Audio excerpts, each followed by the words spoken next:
नमस्कार स्टूडेंट्स। आज के इस वीडियो में हम क्लास 8th के ज्योग्राफी का जो सेकंड चैप्टर है land water soil natural vegetation, उस चैप्टर का थर्ड पार्ट करेंगे और आज हम कोशिश करेंगे कि ये इस वीडियो में चैप्टर ख़त्म हो जाए। इससे पहले वाले वीडियो में हमने सॉइल और वाटर के बारे में डिस्कस किया। अब उसी को कंटिन्यू करते हुए हम आगे शुरू करते हैं प्रॉब्लम ऑफ वाटर अवेलेबिलिटी। जैसा कि इससे पहले के वीडियो में मैंने बताया था कि जो फ्रेश वाटर है जो हम यूज़ करते हैं उसकी क्वांटिटी केवल और केवल 1% के आसपास है। Although we have 70% water in the earth, but the water which can be used that is only 2.5% water, and out of this 2.5% we have only 1% in our excess। कि 2.5% वाटर अवेलेबल है जो fresh water है, लेकिन हमारी जो access है यानी कि हमारी जो पहुंच है उसमें केवल 1% वाटर ही है। दैट मीन्स कि व्हाट कैन वी से कि we have the scarcity of water, कि वाटर की हमारे यहाँ पर कमी है, शॉर्टेज है। तो there is a scarcity of water in many regions of the world, most of Africa, West Asia, South Asia, parts of Western USA, Northwest Mexico, parts of South America and entire Australia, Australia जैसे देशों में भी पानी की बहुत कमी है, facing shortage in fresh water supply। Countries located in climatic zones most susceptible to droughts face great problems of water scarcity. Thus, water shortage may be a consequence of variation in seasonal or annual precipitation, or the scarcity is caused by over exploitation and contamination of water resources। दो बातें हम यहाँ पर discuss कर रहे हैं। पहली चीज़ कि पानी की शॉर्टेज है और दुनिया के ज़्यादातर इलाकों में शॉर्टेज है, चाहे वो अफ्रीका हो, चाहे वो वेस्ट एशिया हो, साउथ एशिया हो, साउथ ईस्ट एशिया हो, मैक्सिको हो, नॉर्थ ईस्ट वेस्ट हो, अमेरिका हो, ऑस्ट्रेलिया हो। All the areas of the world are facing the problem of shortage of water. And now countries located in climatic zone most susceptible to droughts, और बहुत सारे areas में जो है droughts आते हैं, सूखा पड़ता है और उससे बहुत बड़ी प्रॉब्लम और सामने हो जाती है। तो वाटर शॉर्टेज जो है वो किसका कॉन्सिक्वेंस है, किसके कारण ये सब चीज़ें हो रही हैं? उसका रीज़न ये है कि वेरिएशन इन सीजनल और एनुअल प्रिसिपिटेशन और the scarcity is caused by over exploitation and contamination of water sources. दो कारणों से वाटर सोर्सेज की या वाटर की शॉर्टेज हो रही है।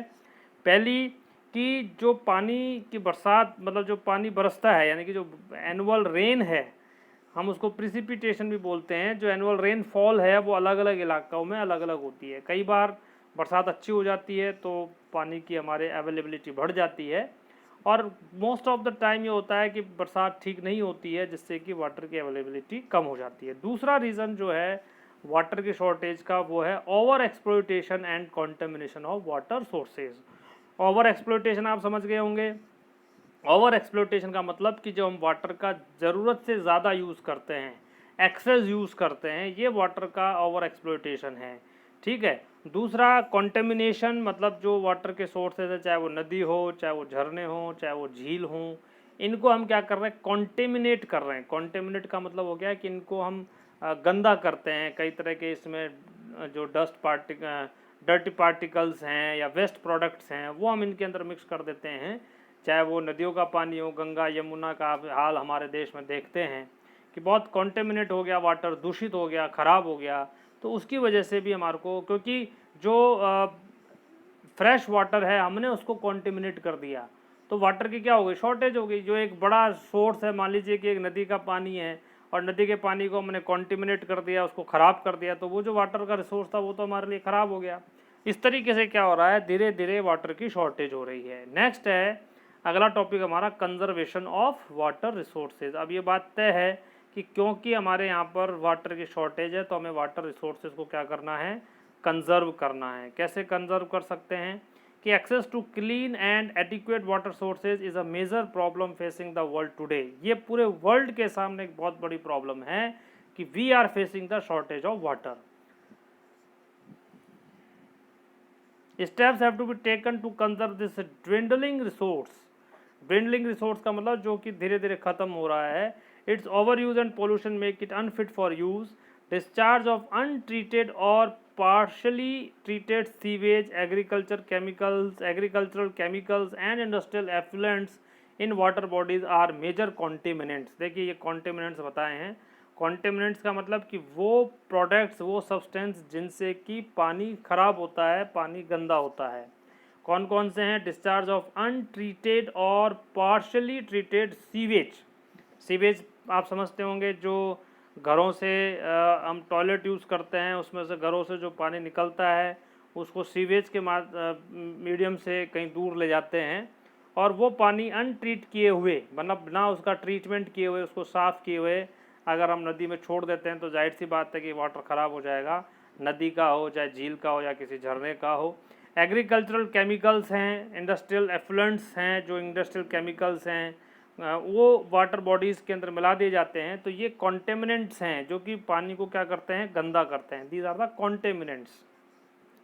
दे pollute water with nitrates, metals and pesticides. तो इन सब चीज़ों से ये वाटर को क्या करते हैं? पॉल्यूट करते हैं.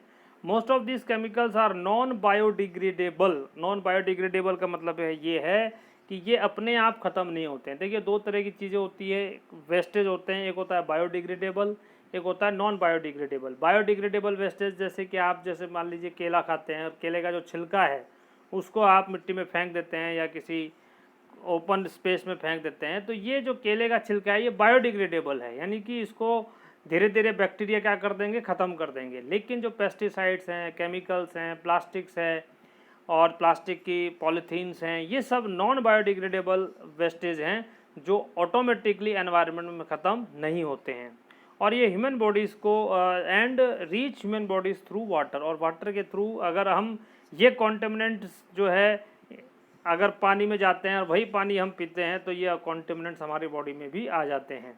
Water pollution can be controlled by treating these effluents suitably before releasing them in water bodies. अगर हम इस वाटर पोल्यूशन को रोकना चाहते हैं तो what should have to done? We have to treat the wastage of these we can say contaminants, and after treating of these contaminants we should throw them into water. कि पहले इनका हम treatment करें, इनको साफ़ करें, और उसके बाद फिर इनको जो है पानी के अंदर छोड़ें, जिससे कि ज़्यादा पानी को पोल्यूट ना करें. Forest and other vegetation cover slow the surface run of and replenish underground water.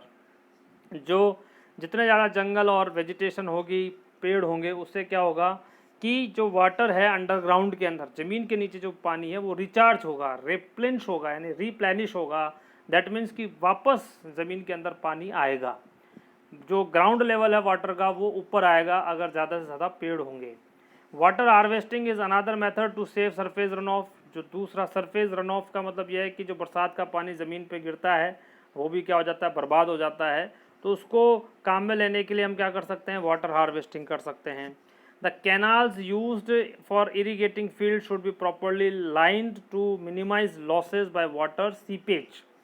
जो आज खेती का एक बहुत बड़ा, जो इरिगेशन का बहुत बड़ा सोर्स है खेती के अंदर, एग्रीकल्चर में, वो है कैनाल्स, है ना. नदियों से बड़ी बड़ी नहरें जोड़ दी जाती हैं और इन नहरों के माध्यम से, नहरों के थ्रू खेतों के अंदर पानी पहुंचाते हैं.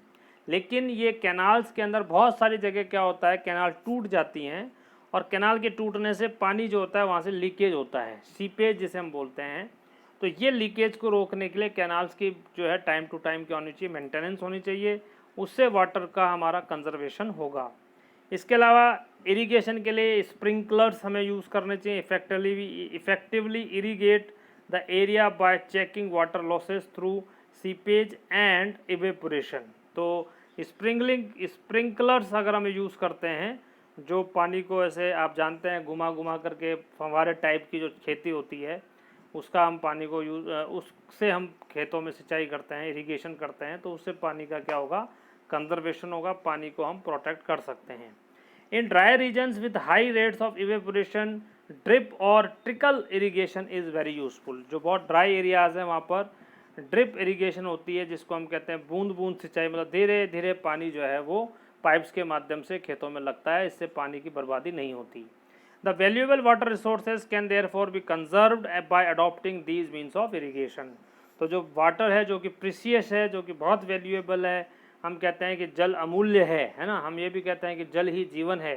तो ऐसा जो प्रीशियस सब्सटेंस है उसको हमें क्या करना है, बचाना है, उसको हमें कंजर्व करना है, जिससे कि क्या हो सके कि हम वाटर को बचा सकें, वाटर रिसोर्स को हम कंट्रोल कर सकें। अगला हमारा जो टॉपिक है that is natural vegetation and wild life, यानी कि इस चैप्टर के हम 4 पार्ट समझ सकते हैं। एक हमने लैंड पढ़ा, फिर हमने सॉइल पढ़ा, फिर हमने वाटर पढ़ा, और अब हम डिस्कस करेंगे natural vegetation and wild life का। Some school children were visiting an exhibition on handicrafts. The articles in the exhibition were collected from different parts of the country. Mona picked up a bag and exclaimed, "This is a beautiful handbag." "Yes, it is made from jute," the teacher said. "Do you see those baskets, lampshades, and chairs? Those are made of canes and bamboos." In the eastern and northeastern was excited to see a silk scarf. "See this beautiful," JC was excited to see a silk scarf. "See this beautiful scarf." The teacher explained that silk is obtained from silkworms that are bred on mulberry trees. The children understood that plants provide us with many different products that we use in our day-to-day life. इस example में यही बताया है कि कुछ बच्चे के exhibition में गए, उन्हें वहाँ पर जो भी सामान मिला वो सामान किससे बना हुआ है, प्लांट से बना हुआ है, ट्रीज से बना हुआ है, या नेचुरल जो प्लांट्स और ट्रीज पे कोई डिपेंडेंट है उससे वो चीज़ बनी है। दैट मीन्स कि plants give us lot of things to us, बहुत सारी चीज़ें प्लांट्स हमारे को देते हैं। तो natural vegetation and wild life exist only in the narrow zone of contact between the lithosphere, hydrosphere and atmosphere that we call biosphere. ठीक है, तो जो लिथोस्फीयर, हाइड्रोस्फीयर एंड एटमॉस्फेयर का जो एरिया होता है जहाँ पर कि animal, wild life, natural vegetation ये सब मिलती है, उसको हम क्या कहते हैं, बायोस्फीयर कहते हैं। They call them biosphere. That means कि in the biosphere living beings are interrelated and interdependent on each other for survival. What can we say? That biosphere is an area in which little living things, either they are plants or animals, whatever, they are interrelated and interdependent. एक दूसरे से related भी हैं और एक दूसरे के ऊपर डिपेंडेंट भी हैं। वो जो एरिया है और उसमें वो सर्वाइव करते हैं, रहते हैं, उसको हम कहते हैं biosphere. This life supporting system is known as ecosystem, और जिस सिस्टम में हम रहते हैं उसको हम क्या कह रहे हैं, उसका हमने नाम दिया है ecosystem. Vegetation and wild life are valuable resources, दोनों क्या हैं, बहुत वैल्यूएबल रिसोर्सेज हैं। Plants provide us with timber, give shelter to animals, produce oxygen we breathe, protect soil so essential for growing crops, act as shelter belts, help in storage of underground water, give us fruits, nuts, latex, turpentine, oil, gum, medicinal plants, and also the paper that is so essential for your studies. यानी कि यहाँ पर हमें ये बताया गया है कि जो वेजिटेशन है वो कितनी हमारे लिए इम्पोर्टेंट है, कितनी हमारे लिए वैल्यूएबल है, और क्या क्या चीज़ें हमारे को उनसे मिलती है। तो ये सारा आपको दे रखा है, इसमें मुझे ज़्यादा समझाने की ज़रूरत नहीं है कि प्लांट्स हमें क्या क्या देते हैं। शेल्टर देते हैं, ऑक्सीजन देते हैं, सॉइल को हमें प्रोटेक्ट करते हैं जिस पर हमारी फसल उगती है, एग्रीकल्चर होती है, और इसके अलावा जो है वाटर हमें प्रोवाइड करते हैं, फ्रूट्स, नट्स, ये सब चीज़ें हमें मिलती है। तो there are innumerable uses of plants and you can add some more, है ना। अननंबरेबल है, जिसको हम काउंट ही नहीं कर सकते, इतने सारे यूज प्लांट्स के हैं, और वो हम और भी ढूंढ सकते हैं कि कौन कौन से यूजेस हैं। वाइल्ड लाइफ इंक्लूड्स, अब जो वाइल्ड लाइफ की हम, ये तो हुआ नेचुरल वेजिटेशन की बात। वाइल्ड लाइफ की अगर हम बात करें तो wild life includes animals, birds, insect as well as the aquatic life forms. They provide us milk, meat, hide and wool. Insect like bees provide us honey, help in pollination of flowers, and have an important role to play as decomposers in the ecosystem. जिस तरीके से natural vegetation हमारे लिए important है, उसी तरीके से जो वाइल्ड लाइफ है वो भी हमारे लिए बहुत इम्पोर्टेंट है। वाइल्ड लाइफ में हम एनिमल्स को लेते हैं, बर्ड्स को लेते हैं, इंसेक्ट्स को लेते हैं, और जो एक्वेटिक लाइफ फॉर्म्स हैं, यानी कि जो पानी में रहने वाले जो एनिमल्स हैं, एक्वेटिक का मतलब जो पानी के जो जानवर हैं, चाहे फिश हो, चाहे क्रोकोडाइल हो, या और भी कोई हो, ये सारे ही हमारे इकोसिस्टम के लिए वेरी इंपॉर्टेंट है। वो हमें क्या प्रोवाइड करते हैं, they provide us milk, meat, hides and wool. Insects like bees provide us honey. तो ये सारे इनका हमें जो भी बेनिफिट है वो इसमें बताया गया है। The birds feed on insects and act as decomposer. Birds का क्या यूज़ है कि बर्ड्स क्या करते हैं कि बर्ड्स जो हैं, जो कीड़े होते हैं, इंसेक्ट्स जो होते हैं, उनको ख़त्म कर देते हैं, उनको खा लेते हैं, और इससे एक तरीके से वो हमारे लिए डिकम्पोजर का काम करते हैं। Vulture, due to its ability to feed and dead live stock, is a scavenger and considered a vital cleanser of the environment. जो वल्चर है, वल्चर जो उड़ने वाला जो पक्षी है, आप जानते हैं, चील, बाज या कुछ भी हम इसको कहते हैं, ये वल्चर, गिद्ध जिसे हम बोलते हैं, हिंदी में गिद्ध भी हम इसको बोलते हैं, ये क्या करते हैं, डेड एनिमल्स को खा जाते हैं। उससे क्या होता है, ये एक तरह के एनवायरनमेंट को क्लीन करने वाले हैं। जैसे जंगलों में बहुत सारे जानवर मर जाते हैं, अगर ये वल्चर उनको ना खाएं तो वो जो जानवर हैं जो मर गए हैं वो क्या होंगे, सड़ेंगे, वो ख़राब होंगे। तो ये वल्चर क्या करता है, उनको खा करके एक तरह के स्कीवेंजर होते हैं, यानी कि हमारे एनवायरनमेंट को ये क्या कर देते हैं, क्लीन कर देते हैं। सो एनिमल्स बिग और स्मॉल आर इंटीग्रल और maintaining balance in the ecosystem. जो एनिमल हैं, चाहे वो छोटे हों या बड़े हों, वो सारे क्या करते हैं, पूरे इकोसिस्टम को बैलेंस करते हैं। तो ये हमने वेजिटेशन का रोल पढ़ा, हमने वाइल्ड लाइफ का रोल पढ़ा। अब हमें यह देखना है कि डिस्ट्रीब्यूशन ऑफ नेचुरल वेजिटेशन, कि किस तरीके से नेचुरल वेजिटेशन का डिस्ट्रीब्यूशन है। जो नेचुरल तरीके से जो प्लांट्स उगते हैं, जंगल उगते हैं, फॉरेस्ट है या कुछ भी है, उनका जो डिस्ट्रीब्यूशन है वो किस तरीके से, ये हम यहाँ पर पढ़ेंगे। The growth of vegetation depends primarily on temperature and moisture. तो देखिए ये दो फैक्टर आ गए कि जो वेजिटेशन की ग्रोथ है ये किस पे डिपेंड करती है, it depends on temperature and moisture. Temperature आप समझते ही हैं कि किसी एरिया का कितना टेम्परेचर है, वो टेम्परेचर है 36, 35, 24 डिग्री, कितना भी हो सकता है। और मॉइस्चर का मतलब है कि जो एटमॉस्फेयर है, जो हवा है, एयर है, उसमें कितनी मॉइस्चर है, कितनी उसके अंदर वाटर ड्रॉप्स हैं, उसको हम क्या कहते हैं, मॉइस्चर कहते हैं। आप देखते होंगे कि जो बरसात का मौसम होता है उसमें मौसम क्या होता है, मॉइस्चर हो जाता है, हमारे पसीने ज़्यादा आते हैं, चिपचिपा जिसे हम कहते हैं मौसम रहता है, लगता है। क्यों? क्योंकि उस समय जो एयर है उसके अंदर वाटर ड्रॉप्स ज़्यादा हो जाती हैं, मॉइस्चर ज़्यादा हो जाता है। और जब मई जून का महीना होता है तो उसमें आप देखते हैं कि बहुत ड्राई होता है और मॉइस्चर बहुत कम होती है। The major vegetation types of the world are grouped as forest, grassland, scrubs and tundras. अगर हम वेजिटेशन को क्लासीफाई करें, पूरे वर्ल्ड की जो वेजिटेशन है, तो उसको हम 4 पार्ट्स में क्लासीफाई कर सकते हैं। एक हो गया आपका फॉरेस्ट, एक हो गया आपका ग्रासलैंड, एक हो गया आपका स्क्रब, एक हो गया आपका टुंड्रा। फॉरेस्ट आप समझते हैं, ग्रासलैंड का मतलब हो गया घास के जो मैदान होते हैं, बड़े बड़े जो घास के मैदान हैं, उसको हम ग्रासलैंड में काउंट करेंगे। स्क्रब्स का मतलब झाड़ियाँ जो होती हैं, कई तरह की झाड़ियाँ उग जाती हैं, उनकी हमने एक कैटेगरी बनाई। और टुंड्रा जो है वो जो बर्फीले जो इलाके हैं, जो बहुत ज़्यादा जहाँ ठंड पड़ती है, वहाँ की जो वेजिटेशन है उसको हमने नाम दिया टुंड्रा। तो इस तरीके से बच्चों 4 मेजर टाइप्स हो गए वेजिटेशन के। क्या क्या हो गए? फॉरेस्ट हो गया, ग्रासलैंड हो गया, स्क्रब हो गया और टुंड्रा हो गया। नेक्स्ट देखिए, in areas of heavy rainfall huge trees में thrive. The forest are thus associated with areas having abundant water supply. जहाँ पर बहुत ज़्यादा बरसात होती है, जैसे आप जानते हैं इंडिया में, भारत में सबसे ज़्यादा बरसात कहाँ होती है, आपको पता होगा कि भारत में सबसे ज़्यादा बरसात क्या होती है, मेघालय स्टेट के अंदर जो मासिनराम जगह है वहाँ पर सबसे ज़्यादा बरसात होती है, बहुत ज़्यादा हैवी रेनफॉल होता है। मासिनराम के पास ही चेरापूंजी है, वहाँ बहुत ज़्यादा बारिश होती है। तो इस तरीके से जो भी घनी बारिश के, बहुत डेंसिव रेनफॉल के जो इलाके हैं, वहाँ की जो वेजिटेशन होती है वो भी बहुत डेंसिव होती है। डेंसिव मीन्स कि पेड़ों की हाइट बहुत बड़ी होगी, पेड़ बड़े घने होंगे, जंगल एकदम घने होंगे, और कई जगह तो इतने घने जंगल होते हैं, डेंसिव होते हैं कि सनलाइट तक जो है वो ज़मीन पर नहीं आ पाती है। ये कहाँ इस तरह की वेजिटेशन, इस तरह के फॉरेस्ट कहाँ पर होंगे? जहाँ पर बरसात बहुत ज़्यादा होती है, हैवी रेनफॉल जहाँ होती है।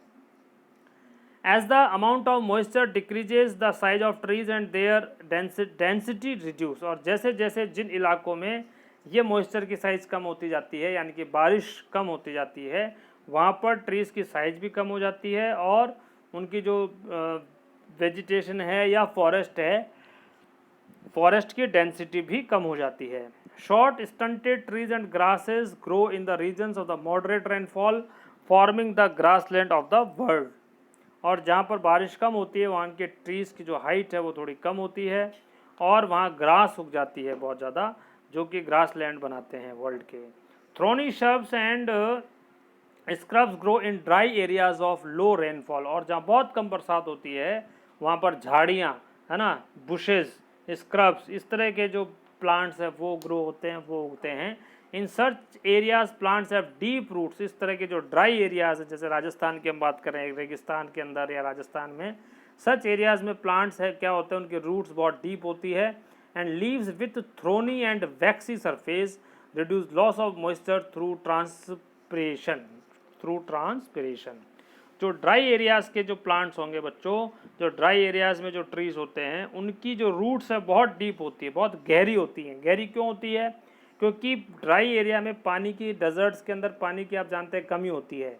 तो डेजर्ट की कमी होने की वजह से क्या होता है कि वो जो उनकी रूट्स हैं, वो जो जड़ें हैं, वो अंदर तक जाती है, ज़मीन के बहुत नीचे तक जाती है, और वहाँ से वो पानी को क्या करती हैं, एब्जॉर्ब करती हैं। इसके अलावा जो उनकी लीव्स हैं, इन एरियाज़ में बहुत सारे जो प्लांट्स हैं उनकी अपनी लीव्स नहीं, वो लीव्स गिरा देते हैं, और लीव्स कन्वर्ट हो जाती है किसमें, थ्रोन्स में, कांटे जैसे हम बोलते हैं, तो कांटे में बदल जाती है, जिससे कि इवेपोरेशन नहीं हो। या फिर लीव्स क्या होती है, वैक्सी होती है, मतलब उसके चिकनी सरफेस होती है, जैसे कि कैक्टस है। उससे क्या होता है कि जो इवेपोरेशन का प्रोसीजर होता है वो इन एरियाज़ के प्लांट्स में नहीं होता। तो और इवेपोरेशन क्यों नहीं होता? क्योंकि प्लांट्स के पास ऑलरेडी पानी की कमी है, और अगर इवेपोरेशन होगा तो पानी की कमी और हो जाती है। इसलिए नेचर ने इस तरह का सिस्टम किया है कि इन प्लांट्स की जो है पत्तियां नहीं होती है, पत्तियां होती तो बहुत छोटी होती हैं या वैक्सी होती हैं, जिससे कि इवेपोरेशन ना हो और इनमें वाटर की शॉर्टेज ना हो। नेक्स्ट आपका देखिए टुंड्रा वेजिटेशन है, जो कि पोलर रीजन में पाई जाती है, जैसा कि मैंने आपसे कहा कि जहाँ पर बहुत सारे ठंड पड़ती है, बहुत ज़्यादा बर्फीले जो इलाके हैं वहाँ पर टुंड्रा वेजिटेशन होती है। इसमें मोसेस एंड लिंचेंस यहाँ पर ये बताया area. Today there are many more people in the world than there were 2 centuries back, और आज के डेट में अगर हम देखें 200 साल पहले दुनिया में जितने लोग थे, आज की तारीख में उससे कई गुना ज़्यादा लोग हो गए। उनके खाने की व्यवस्था के लिए क्या करना पड़ेगा हमें, वेजिटेशन को ख़त्म करके, जंगलों को काट करके हम क्या कर रहे हैं, खेती कर रहे हैं। तो to feed the growing numbers large areas of forest have been clear to grow crops. Forest cover all over the world is vanishing rapidly, बहुत तेज़ी से ख़त्म हो रहे हैं। And there is an urgent need to conserve this valuable resource, और अब हमें ये जो वैल्यूएबल रिसोर्स हैं, चाहे वो वाइल्ड लाइफ एनिमल हो, चाहे वाइल्ड लाइफ बर्ड्स हों, चाहे वो वेजिटेशन हो, उसको हमें क्या करना पड़ेगा, कंजर्व करना पड़ेगा, उनको बचाना पड़ेगा। तो अगला हमारा टॉपिक हो गया बच्चों conservation of natural vegetation and wild life, यानी कि हमें कंजर्व करना है नेचुरल वेजिटेशन को भी और वाइल्ड लाइफ को भी। Forests are our wealth, plants give shelter to the animals, and together they maintain the ecosystem. Changes of climate and human interferences can cause the loss of natural habitats for the plants and animals. Many species have become vulnerable or endangered, and some are on the verge of extinction. मतलब कि बहुत सारी जो species हैं, जो चाहे plants की हों, चाहे वाइल्ड लाइफ एनिमल्स की हों, वो बहुत सारी क्या होगी, वुलनरेबल हो गई, एंडेंजर्ड का मतलब कि उनकी जो स्पीसीज़ है ये खतरे में है, उनकी जो स्पीसीज़ है वही ख़त्म होने वाली है। स्पीसीज़ ख़त्म होने का मतलब ये है कि उस पर्टिकुलर जो बर्ड या एनिमल है वो सारे के सारे ख़त्म हो चुके हैं या ख़त्म होने के कगार पर हैं। ये एक बहुत बड़ा खतरा है। Deforestation, soil erosion, constructional activities, forest fires, बहुत जंगलों में आग भी लग जाती है, सुनामी, लैंडस्लाइड, ये सम रीज़न हैं of human and natural factors है which accelerate the process of extinction of these resources. इन रिसोर्सेज के ख़त्म होने के ये सब मेजर रीजन्स है, चाहे वो डिफॉरेस्टेशन हो, चाहे सॉइल इरोजन हो, कंस्ट्रक्शनल एक्टिविटीज़ हों, फॉरेस्ट फायर्स हों, ये सारी चीज़ें क्या हैं, कारण बनती है किसका, इन सब जो हमारा प्रोसेस ऑफ एक्सटिंक्शन है, मतलब रिसोर्सेज के ख़त्म होने का। रिसोर्सेज कौन से, वाइल्ड लाइफ और natural vegetation resources. One of the major concern is the poaching जिसको हम शिकार कहते हैं, which result in a sharp decline in the number of particular species. जैसे आप देखते हैं कि दांत के लिए जो है हाथी को मार दिया जाता है, हाथी दांत के लिए इतने बड़े हाथी को मार देते हैं ताकि उसके दांतों को जो है स्मगलिंग किया जा सके, तस्करी उसकी हो सकती है। तो ये इलीगल ट्रेड है ऑफ एनिमल आर पोस्ट। अब एनिमल्स को क्यों मारा जाता है? collection and illegal trade of hides, skins, nails, teeth, horns as well as feathers. Some of these animals are tiger, lion, elephant, deer, black buck, crocodile, rhinos, snow, यहाँ देखेंगे हम snow, leopard, ostrich and peacock, leopard। तो ये जितने भी जानवर हैं इनकी पोचिंग हो रही है, इनका शिकार हो रहा है, इनकी स्किन के लिए, इनके थ्रॉन्स के लिए, इनके दांतों के लिए, और जिससे कि जो हमारी वाइल्ड लाइफ है वो डेंजर में आ गई है, खतरे में आ गई है। These can be conserve by increasing awareness. इनको हम अवेयरनेस से क्या कर सकते हैं? कंजर्व कर सकते हैं, बचा सकते हैं। और इनको बचाने के लिए हमने क्या किया है? देखिए, national parks, wild life sanctuaries, biosphere reserves, ये सारे हमने शुरू किए हैं to protect our natural vegetation and wild life. Conservation of creeks, lakes and wetlands is necessary to save the precious resource from depletion। तो जो कंजर्वेशन है किसका? क्रीक्स का, लेक्स का और वेटलैंड्स का, इन सबको हमें बचाना है, चाहे वो लेक्स हों, चाहे वो नदी हो, चाहे और नेचुरल इलाके हों, इन सबको हमें क्या करना है? प्रोटेक्ट करना है। There is a balance in the environment if the relative number of species is not disturbed. अगर हम एक पर्टिकुलर स्पेसीज को ना ख़त्म करें तो क्या होगा? नेचर के अंदर एक बैलेंस बना रहता है। हर जानवर की अपनी इम्पोर्टेंस है, हर प्लांट की अपनी इम्पोर्टेंस है, चाहे छोटे से छोटा इंसेक्ट हो, चाहे छोटे से छोटा जानवर हो, उसका भी इकोसिस्टम में अपना रोल है। तो हम उसको ख़त्म नहीं कर सकते और नहीं हमें ख़त्म करना चाहिए। Human activities in several parts of the world have disturb. लेकिन जो मानव की एक्टिविटीज़ हैं, ह्यूमन एक्टिविटीज़ हैं, इन्होंने पूरे वर्ल्ड में इन सब जो नेचुरल जो बैलेंस है इसको क्या कर दिया है? डिस्टर्ब कर दिया है। हैबिटेंट्स ऑफ मैनी स्पीसीज, और जैसे हमने जंगल काट दिए तो जंगल में जो जानवर रहते थे उनका घर हमने छीन लिया। अब क्या हो गया कि उससे उनको वो भी इम्बैलेंस हो गए। Due to indiscriminate killing several birds and animals have either become extinct और are on the verge of extinction. Extinct का मतलब वो ख़त्म होने के कगार पर हैं, उनकी स्पीसीज ही ख़त्म हो गई है। Awareness programs like social forestry and Van Mahotsav should be encouraged at the regional and the community level. School children should be encouraged to bird watch and visit nature camps so that they appreciate the habitat of varied species. Many countries have passed laws against the trade as well as killing of birds and animals. In India, killing lions, tigers, deers, great Indian bustards bustards and peacocks is illegal. Bharat में बहुत सारे जानवरों को मारना क्या है? Illegal है। An international convention CITES has been established that list several species of animals and birds in which trade is prohibited. और पूरे वर्ल्ड में भी एक कन्वेंशन हुआ, एक एग्रीमेंट हुआ, समझ सकते हैं इंटरनेशनल एग्रीमेंट हुआ, जिसमें बहुत सारी जो स्पीसीज़ हैं उसको, उनकी पोचिंग को, उनके किलिंग को हमने क्या किया? इलीगल डिक्लेयर किया है। Conservation of plants and animals is an ethical duty of every citizen. और प्लांट्स के और एनिमल्स को कंजर्व करना, उनको बचाना, उनकी सिक्योरिटी करना, ये हर सिटीजन का क्या एक तरह की ड्यूटी है। तो ये हमें समझना चाहिए। देखिए यहाँ पर CITES के बारे में बताया गया है, the convention on international trade in endangered species of wild फोना एंड फ्लोरा, ये इसकी फुल फॉर्म है। ये एक तरह का इंटरनेशनल एग्रीमेंट है, जैसा कि अभी मैंने आपसे कहा। और इसमें हमने, आप देखिए, रफली 5000 स्पीसीज ऑफ एनिमल्स हैं एंड 28,000 स्पीसीज ऑफ प्लांट्स है जिनको कि प्रोटेक्ट किया गया है। Bears, dolphin, cacti, corals, orchids and aloes are some examples इसके दिए हुए हैं। तो इस तरीके से हमें इनको भी क्या करना है? कंजर्वेशन करना है, इनको हमें रोक कर, मतलब इनका प्रोटेक्शन करना है, चाहे वो सॉइल हो, चाहे वो वाटर हो, चाहे नेचुरल वेजिटेशन हो, चाहे वो वाइल्ड लाइफ हो, इन सब को हमें प्रोटेक्ट करना है। तो इस तरीके से ये चैप्टर हमारा पूरा हुआ और नेक्स्ट वीडियो में हम इस चैप्टर के क्वेश्चन डिस्कस करेंगे। तब तक के लिए थैंक यू, और आप मेरे चैनल को शेयर, लाइक और सब्सक्राइब ज़रूर करें। Thanks a lot.